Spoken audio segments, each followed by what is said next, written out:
Como ya hemos visto, las cosas que se repiten dan homogeneidad, por lo que en esta lección vamos a definir los elementos que queremos repetir nosotros. Por cierto, recordad que cada vez que tomemos una decisión vamos a intentar apoyar los valores de nuestra marca. Entonces, intentad tenerlos presentes o al menos que no estén en contra, ¿vale?, de lo que vamos a decidir. Os voy a contar ahora qué elementos solemos decidir nosotros cuando estamos en el estudio trabajando en un proyecto. Vamos a empezar por los colores y aquí nosotros solemos definir la paleta de dos formas. Una, haciendo una paleta de colores específicos y otra con una gama de tonalidades. En el caso de la paleta de tonos específicos, yo os recomiendo que limitéis la paleta, sobre todo si no tenéis experiencia con colores, a 2-3 colores máximo. Por ejemplo, os enseño marcas que lo hacen así. Esta marca, Saturday Skin, como podéis ver claramente, aunque utilice distintos tonos, siempre está repitiendo el rosa y el amarillo. En cambio, GoTo siempre está repitiendo un único color, siempre sigue con ese tono melocotón rosado. Puede utilizar otros colores, pero este se mantiene constante. En cambio, Summer Fridays lo que hace es utilizar una gama de tonalidades y se ve claramente ya en sus destacados que ya las reflejan. Cuando vamos bajando veremos que siempre utiliza toda esta gama de tonos cálidos, muy neutritos, como muy naturales. Tira a veces un poquito a verde, un poquito a celeste, pero siempre en esa gama de tonos neutros. En recursos adicionales os voy a dejar varias webs que son muy interesantes para encontrar paletas de colores. Pero aquí os quiero enseñar una que es súper interesante, que se llama Adobe Color. Esta web nos va a facilitar crear tanto paletas por gama de tonalidades como paletas de colores específicos. Para las de gamas yo os recomiendo utilizar la opción de análogos y la opción de monocromáticos, que veis que aquí debajo van apareciendo y según vamos arrastrando arriba en los colores vamos encontrando nuestra gama. Si nos acercamos más al borde de la rueda tendremos colores más intensos y si nos acercamos más al centro tendremos colores más apagados. Y si queréis hacer una paleta de tonos específicos, yo os recomiendo buscar en tríada o en complementario, os lo enseño. Aquí cuando movemos va haciendo 3 tonalidades distintas que sean complementarias, que sean como opuestas dentro de la rueda. Y en complementarios directamente utiliza tonos muy opuestos. Los tonos complementarios contrastan mucho entre sí y entonces quedan muy atractivos. Hay otra opción que también está muy guay, que es que si le damos a imagen, podemos conseguir la paleta de color de una imagen concreta.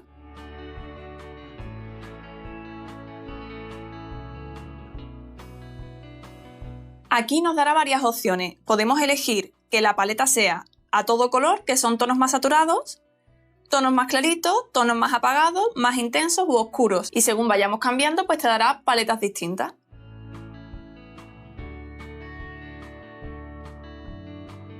Si, por ejemplo, hay algún tono que no os gusta demasiado en esa paleta y que os gustaría cambiar, podéis simplemente moverlo.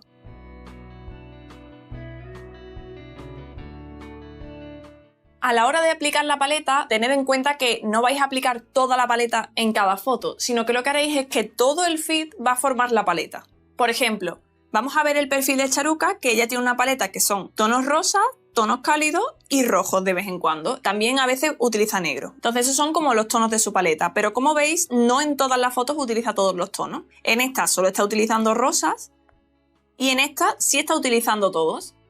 Además, aplica los colores de formas distintas según la foto. Por ejemplo, en esta lo cálido era parte del atrecho y el producto, y aquí forma parte del fondo. A lo largo de esta lección vamos a ir haciendo un ejercicio que a mí me resulta súper útil, que es analizar el estilo de una persona para poder tomar las decisiones más claramente de nuestro estilo. En el caso de nuestro proyecto, del proyecto de Adri, él tenía un estilo ya antes de unas fotos muy oscuras que al analizar los valores que queríamos comunicar chocaban mucho, entonces teníamos que cambiar el estilo por completo. Estuvimos buscando inspiración y encontramos un perfil que se llama Michelle M. Driscoll, que ahora os lo enseño, que la sensación que transmitía era exactamente lo que nosotros queríamos transmitir. Entonces vamos a ir respondiendo las preguntas de la ficha que os he dejado en las descargas de recursos adicionales y analizando el estilo de Michelle. Las primeras preguntas tienen que ver con los colores, que es lo que estamos viendo ahora mismo. Sobre su tipo de paleta de colores, ella la verdad es que utiliza muchísimas tonalidades, tanto pasteles como un poco más intensas, y todos esos colores quizás no sería lo que nosotros utilizásemos en nuestro proyecto, es decir, no es lo que más nos gusta de su perfil. ¿Y dónde suelen aparecer estos colores? La verdad es que suelen aparecer en la ropa que utiliza, porque ella prácticamente siempre sale en las fotos, y también en el atrecho de la decoración. Realmente ella no utiliza muchos tonos en los fondos. En el caso de Adri queríamos hacer un mix entre una gama de colores y una paleta de tonos específicos. ¿Por qué? Porque Adri tenía clarísimo que quería utilizar una gama de colores verdes porque el verde le transporta a la naturaleza y esa naturaleza pues le transmite toda esa sensación de tranquilidad y de ser acogedor. Y luego le añadimos 2 tonos específicos que son el lila y el naranja porque le dan un punto más cercano como informal y alegre. El siguiente elemento que podemos definir serían los fondos o escenarios. Aquí os voy a dar consejos tanto para hacer fotos en exteriores como en interiores. Para encontrar fondos que sean como de exteriores, nosotros lo que hacemos mucho es buscar localizaciones, como se llama location scouting, ¿no? Que es ir por la calle básicamente e ir fijándote en qué sitios podrían quedar bonitos en tus fotos. Un truco que hacemos nosotros para guardar esas localizaciones es que les vamos haciendo fotos y guardándolas en un álbum de nuestro móvil. Como siempre llevamos la localización o la ubicación activada, esa ubicación se queda guardada en la foto. Entonces, cuando queremos saber dónde se ha hecho esa foto, simplemente entramos en los datos de la foto y vemos de dónde es. Para tener activa la ubicación, simplemente lo vamos a configurar antes para asegurarnos. En Android le daríamos dentro de la cámara a la ruedecita de ajustes y nos aseguraríamos de que tengamos activo etiquetas de ubicación. Así se hace en mi Samsung, pero en cada móvil lo encontraréis más o menos por aquí. En el iPhone tendréis que comprobarlo entrando en ajustes, privacidad, localización y comprobáis que cámara esté activo cuando se utiliza la aplicación. Para ver la ubicación, yo en mi Samsung le doy a los 3 puntitos, le doy a detalles y aquí directamente aparece dónde está y podría abrir directamente el mapa. En iPhone simplemente vamos a deslizar hacia arriba y aquí ya aparece el mapa. Si queremos hacer fotos en interiores, ya sea en nuestra casa o nuestro espacio o en espacios públicos tipo biblioteca, cafetería, etc., lo que podemos hacer es utilizar de fondo el propio espacio, es decir, aparecer nosotros y de fondo toda la habitación en la que estemos, o podemos acercarnos más a un fondo que ya exista y tener una foto como más limpia con un fondo más liso. Los fondos lisos de interiores podemos encontrarlos, entre comillas, si estamos en interiores que no son nuestro espacio, o podemos fabricarnos los nuestros propios para hacerlos en nuestro espacio. Nosotros los fondos que más solemos utilizar en nuestro estudio son sábanas o telas que nos hagan el efecto de ser una cama, papel o cartulinas, vinilos de texturas, pintar alguna pared, si tenemos algunas paredes que son de color, falsear una pared pintada pintando un tablero de madera, parqué laminado para tapar suelos, como ya sabéis, también telas pero utilizándolas dentro de la propia foto, u otros materiales como por ejemplo azulejos o barro y este tipo de materiales más naturales. Aunque también os digo que puede quedar muy guay sacar objetos de contexto, ¿vale? Y no utilizar un fondo que a lo mejor le corresponda. Como por ejemplo poner una alfombra en mitad del campo o apoyar un bolso en una escultura. Vamos a volver a la ficha que estábamos haciendo y vamos a seguir analizando a Michelle. Sobre si suele hacer las fotos en interiores, en exteriores o si va mezclando, ella la mayoría de las fotos las hace en interiores, aunque es verdad que algunas veces sí que salen exteriores. ¿Suele repetir algún tipo de escenario? Pues la verdad es que casi siempre hace las fotos en lo que parece que es su casa, básicamente en su salón, en el cual tiene las paredes muy claritas, con muchos objetos de decoración de colores y también muchísimas flores muchas veces o láminas. En exteriores, si os fijáis, suele utilizar siempre vallas que tengan vegetación detrás.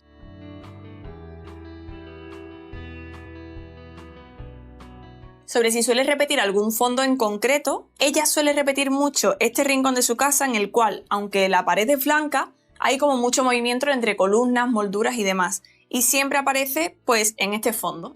Al utilizar este fondo como más liso, es verdad que en esas partes simplifica más su feed y coge como más aire. Al hacer el cuestionario que hicimos, Adri decidió que iba a hacer las fotos, la mayoría en interiores, utilizando como fondo su casa, y también mostrará un fondo verde que lo vamos a pintar, ¿vale? Será un tablero pintado. También hará fotos en exteriores con muchos espacios naturales para seguir trabajando con esa gama de verde. El siguiente elemento que vamos a definir serían los objetos o el atrezo que aparece en las fotos. Yo lo primero que suelo hacer cuando empiezo a definir esto es mirar las referencias, porque ya que tenemos todas esas referencias, a veces analizándolas podemos ver cosas en común. Por ejemplo, Esta marca, cuando estuvimos definiendo su estilo, guardamos muchas fotos y al analizarlos vimos que había muchas fotos en las cuales había objetos de vidrio y también plantas como más secas, tipo ramitas y flores pequeñas. También, si en ese proyecto he definido una paleta de colores, pues suelo tirar de ellas para buscar atrezo que sea de esos colores. Aquí sí os recomiendo que a lo mejor lo obvio o lo que te viene primero a la mente es buscar objetos que estén fabricados en esos colores. Me explico. Por ejemplo, si Adri tiene naranja entre sus tonos, pues a lo mejor a mí me saldría automáticamente, pues si veo una libreta naranja, comprarla. Y eso está bien, pero también os recomiendo que penséis qué otros objetos tienen ese color de forma natural. Por ejemplo, si tenemos naranja, pues podríamos tirar de mandarinas, frutas que tengan esos tonos naranjas, flores que sean naranjas, y así darle un punto más natural a la foto. Por ejemplo, en Melon Blanc, uno de nuestros tonos corporativos es el celeste y en lugar de utilizar un fondo celeste u objetos celestes, lo que hacemos es hacer muchas fotos con el cielo de fondo. Como hicimos al buscar inspiración, podemos hacer también como una búsqueda de objetos por temáticas o situaciones. Si tienes productos, es muy fácil imaginarte dónde pueden estar esos productos en el día a día. Si no lo tienes, piensa en qué situaciones quieres fotografiar o qué temáticas te gustan y pueden tener relación con tu proyecto. No siempre tienes que mostrar lo que estás contando en el texto con una imagen textual, sino que puedes hacer algo más inspiracional. Como en el caso de Adri, por ejemplo, vamos a hacer fotos, por ejemplo, de flores que no tienen nada que ver con el proyecto, pero nos siguen transmitiendo esta cosa de la naturaleza, de la cercanía, de la tranquilidad. Es como que lo comunicas igualmente, aunque sea una imagen más inspiracional. Otra cosa a tener en cuenta es el tamaño de los objetos que vas a necesitar. Si tú vas a necesitar hacer fotos de habitaciones enormes, pues es absurdo que te compres, yo que sé, un boli, porque apenas se va a ver. Busca objetos más grandes. Y si, por ejemplo, tienes un proyecto de joyas, como hicimos en el anterior curso, no hace falta que encuentres cosas muy grandes, a lo mejor con papeles o incluso un sello tienes para atrezo. Pensad también en la ropa que llevan puesta, porque ya sea como en el caso de Adri, que va a salir muchas veces porque es una marca personal, o porque simplemente aparezca una persona acompañando el objeto que sea, el estilismo que lleve va a afectar un montón a lo que se transmite. Y aquí dos pequeños tips, ¿vale? Uno, que no os obsesionéis por tener que comprar absolutamente todo, porque en todas las producciones, tanto de publicidad como de moda y todos estos tipos de fotografías, a veces puedes, en grandes almacenes o tiendas bastante grandes, comprar las cosas y luego devolverlas, ¿vale? Obviamente utilizándolas con mucho cuidado. Eso sí, comprobad la política de devolución, ¿vale? Para que podáis devolverlas sin problema. Y la otra es que cuando nosotros vamos a empezar una sesión, lo primero que solemos hacer es como una búsqueda en tiendas online, porque es mucho más cansado básicamente ir a buscarlo por todas las tiendas. Entonces, solemos entrar en tiendas online de decoración, de ropa y de papelería, y ahí buscamos por términos concretos que son de nuestro estilo. Normalmente, siempre buscamos colores de la paleta de color, es decir, abres el buscador y directamente pones, como en nuestro caso, verde, y te miras todo lo que salga a ver qué es lo que te gusta. O por materiales, por ejemplo, si fuésemos a utilizar madera, pues buscas madera. Volviendo a la ficha, ¿cómo lo hace Michelle? Vamos a ver cómo ella utiliza el atrezo. Ella suele utilizar muchas láminas, como podéis ver, que si nos fijamos son de los mismos tonos pasteles y coloridos que ella está utilizando, con inspiraciones florales y muy naturales. También utiliza muchos objetos de decoración y también utiliza muchas velas de distintos tipos. Dentro de los objetos de decoración vemos que utiliza un montón de bandejitas, de vasijas de cerámica, vasos y cosas así decorativas, pero que ya tienen su entidad. ¿Qué materiales suele utilizar? Quizá los materiales no es lo más importante en su galería, pero es verdad que utiliza muchos muebles tapizados, alfombras y muchas veces mete también manteles.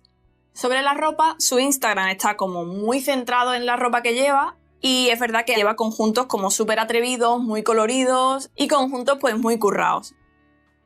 En el caso de Adri, como va a hacer fotos de situaciones más cotidianas, sí que vamos a utilizar los objetos de decoración porque hay fotos de casa y también utilizaremos muchos libros para apoyar toda esta parte de formación. Obviamente tendremos que tener en cuenta la ropa porque él saldrá bastante. No vamos a trabajar esos outfits que trabaja Michelle, obviamente, pero sí que utilizaremos una ropa de la gama de tonos de su paleta. El último elemento que vamos a definir es la luz. Y aquí yo os recomiendo que os imaginéis bien qué sensaciones queréis transmitir y qué ambientes os imagináis al pensar en vuestro proyecto. Yo aquí suelo decidir dos cosas. Uno, si me estoy imaginando fotos más claritas o fotos más oscuras. y si la luz va a ser suave o con las sombras más definidas. Esto lo aprenderemos a hacer más adelante, así que no os preocupéis. Lo importante es que sepáis que no hay reglas a la hora de decidir, simplemente lo que a vosotros os fluya más. En el caso de Michelle, ella lo que más destaca es que utiliza una luz muy suave siempre. En el proyecto de Adri ya os decía que él hacía unas fotos más oscuras antes y ahora vamos a subir la exposición un poquito, sin llevarla a súper clara, pero que sean más claritas en general. En cambio, la luz suave o la luz dura no lo va a definir e irá cambiando según le vaya apeteciendo. Como veis, no hace falta definirlo absolutamente todo, ¿vale? No tiene que estar todo repetido. Podéis elegir repetir lo que os encaje y os resulte más fácil. Ahora que ya hemos definido el estilo de nuestro proyecto, en la próxima lección os enseñaré algunos hacks para mejorar vuestras fotos.